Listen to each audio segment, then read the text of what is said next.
ওহে মায়াবিনী, সর্বকালে শ্রেষ্ঠ সুন্দরী তুমি। তুমি চাঁদ নও, তবুও চাঁদের চেয়ে অধিক জ্যোৎস্না লুকিয়ে থাকে তোমার দুধে আলতা রূপে। মায়াবিনী, তুমি সর্বকালে শ্রেষ্ঠ সৌরভী। তুমি ফুল নও, তবুও ফুলের চেয়ে অধিক সুবাস ছড়ায় তোমার স্নিগ্ধ জলে। মায়াবিনী, সর্বকালে শ্রেষ্ঠ রূপবতী তুমি। তুমি প্রজাপতি নও, তবুও প্রজাপতির চেয়ে অধিক সৌন্দর্য লুকিয়ে থাকে তোমার মায়া ভরা মুখে। মায়াবিনী, সর্বকালে শ্রেষ্ঠ হাসির রানী তুমি।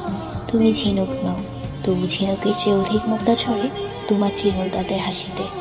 মায়াবিনী, সর্বকালে শ্রেষ্ঠ গুণবতী তুমি। তুমি ভ্রমণ নও, তবু তার চেয়ে অধিক গুণ প্রকাশ করে তোমার নিখুঁত কাজে। মায়াবিনী, সর্বকালে শ্রেষ্ঠ মায়াবতী তুমি। তুমি বিশ্ব সুন্দরী নও, তবু তার চেয়ে অধিক মায়া লুকিয়ে থাকে তোমার কাজল আঁকা দুটি আঁখিতে।